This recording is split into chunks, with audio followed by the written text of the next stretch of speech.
तो देखिपे आज मुझे बनई छतु भजा बिना मसलार। तो देखो तो आपण मैंने जदि मसला खाइबा चाहूना ताले ये निश्चय थे बन खातु छतु भजा। तो बहुत बढ़िया लगे। देखो केते बढ़िया है बिना मसलार।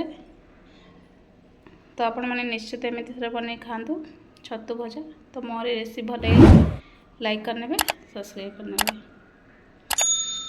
देखिपे आज मुझे बनईबी छतु भजा। तो देखिपे अल्प किसी छतु मैंने आसी तो खाली पियाज पकई भाजबी तो बहुत बढ़िया लगे। तो देखिपे छतु को मुझे काटी नहीं छोट छोट करी। तापर छतु को हल्दी पानी करके तो धोई नेबी फास्ट।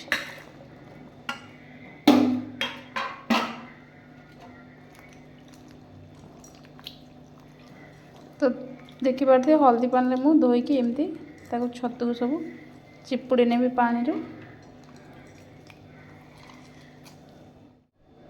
देखिपे छतु मुझे तो हल्दी पानी भलसे सब धोईकी चिपुड़ी नहीं तो पानी पूरा बाहर कर नहीं। चलतु छतु भजा बनई नबा। देखिपे छतु भाजपा मुझे फास्ट गोटे कड़ाई अल्प किसी तेल पकई नहीं।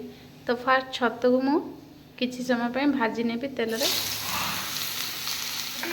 आधा चामच हल्दी पकई नहीं स्वाद अनुसार बा अल्प देखिपे लुण आठ पकई नहीं।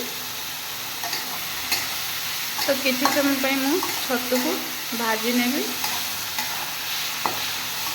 तो छतु आमर भाजवा भितर ये छतु भजापी गोटे बड़ पियाज आउ 4टा कंचा लंका तो धनिया पत्र एक फास्ट काटी नेबी। मुझे छतु भजापी पियाज और कंचा लंका धनिया पत्र काटी नहीं। तो देखो ये आम छतु भजा पूरा हो सारी। देखो तो मुझे यहाँ जो काटिक रखी पियाज और कंचा लंका को पकई नेबी। अल्प किसी धनिया पत्र पकई नेबी। तो पियाज को एमती छतु हल्का भाजी सारी पियाज को एमती तापर पकई तो किसी समय पुणी भाजी नेबे। तो ये बिना मसला रे मुझे बनई खाली पियाज पकई तो बहुत बढ़िया लगे। आपण मैंने थे ट्राए करूँ एमती छतु भजा।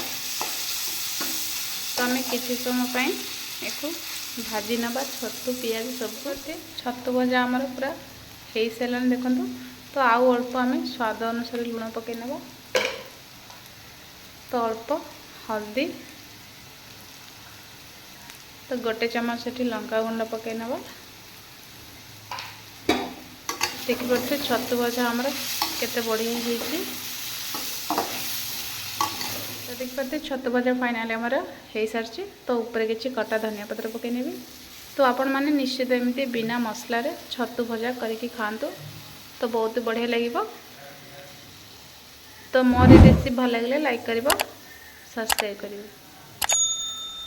तो एमती निश्चय बनैकी खाइबे छतु भजा तो बहुत बढ़िया लगे।